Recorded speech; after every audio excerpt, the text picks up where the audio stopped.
competition, the weather has really moved in here in South Florida. The volleyball, slated for the beach in front of Crandon Park, is underway. Trainer Gene Gieselman of the St. Louis Cardinals on hand. That's Gene on the left, and that is not Peter O'Toole on the right.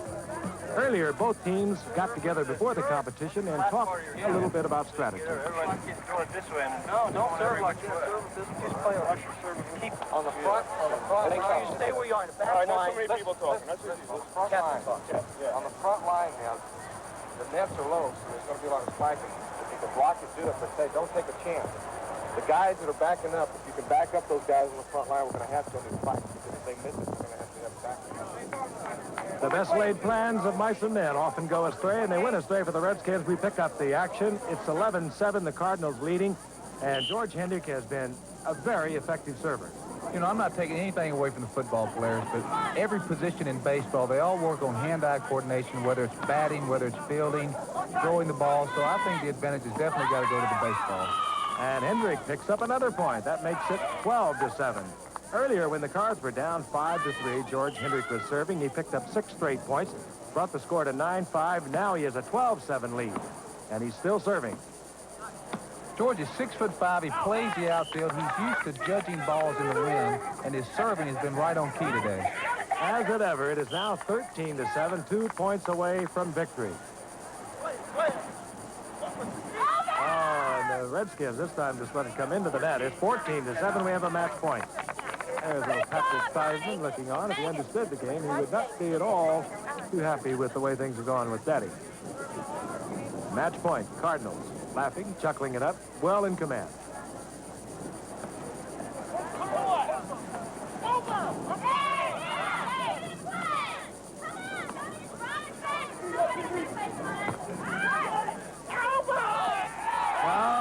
And it gets away from Joe Theismann's diving attempt. And the Cardinals have brought the super teams even. They have 2 victories, and the Redskins have 2. And Theismann, frustrated. I'll take my ball. I'll go home. George Hendrick, the hero of the volleyball competition. And after 4 events of the 7-event competition, it is all tied at 2. The lifeboat race is coming up. That should be something in this weather. Meanwhile, Richard Todd is trying to get Mike Nelms to give us an unusual display of an unusual talent. Could you give us just one, or you don't want to do them at all? All right. One, if I can do it right.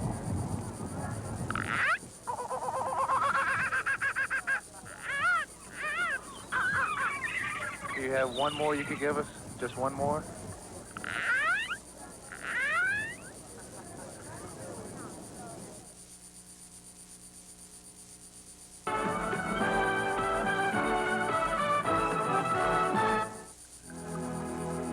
The Cardinals super team captain Darrell Porter is a remarkable man. Darrell came to the Cards as a free agent late in 1980. His career on the line, and as has been widely reported, so too was his life. Porter's comeback was complete this past season. His regular season wasn't that outstanding, but in the World Series he was the difference. He not only was a clutch hitter, batting .286, but he handled the Cards pitching staff with remarkable finesse. Porter was also a force on defense. And in the 6th game, Porter helped bring the Cards even at 3 games apiece with this home run. The Cards going on to win 13-1. The Cards took Game 7, 6-3. They took the World Series, and Darrell Porter was the MVP. It would have been a dream come true for any athlete, and for Darrell Porter, it was truly special. It was the culmination of a dedicated change in lifestyle, and earlier I talked with him about it.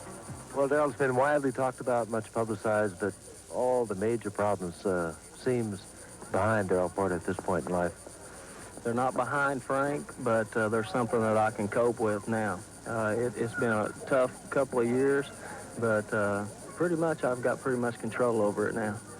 As you look back over this past year, and we talked about it a few moments ago, baseball, whatever professional sport it might be, it's either up or down. There seems to be no in between. This has got to be the up point in your life. No question about it. Being a world champion, I think, is just the greatest thing in the world. You know, as an athlete, you were an athlete, and growing up, all you ever think about, all I remember ever thinking about was being an Olympic champion or being a world champion. And for that dream to come true, I really dreamt about it a lot, but I don't think I ever believed in my mind that I would ever be one. And now I am one, and I'm so happy. The only thing I'm mad about is we ain't got our ring yet. Well, you get that soon enough. You think back to in those tough times, Darryl, was there ever a point where you said, or really thought, oh, to hell with it, it's not worth it, I can't carry on anymore? I wondered if I would ever come out of it, because I was down. I was down and out completely.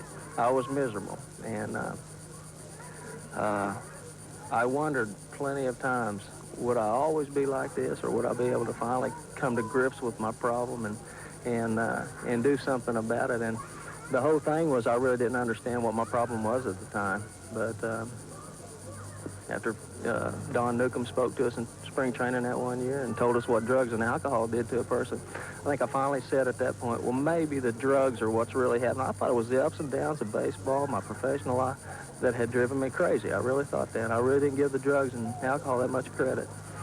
Went away and I stopped doing those things, and it was difficult. Even for a year and a half, it was real difficult, but it's finally come around. Indeed it has. MVP of the World Series. There haven't been that many of them in the history of the game. Darryl, what's ahead for you? I want to, I've been real awful in baseball the last 2 years, except the end of last year. And I want to reestablish myself as a consistent player. I've never really considered myself a great player, but I've always felt like that I was consistent, and that's what I want to be again. Darryl Porter, a thoughtful man with a courageous and timely message. Lifeboat racing in some pretty tough water.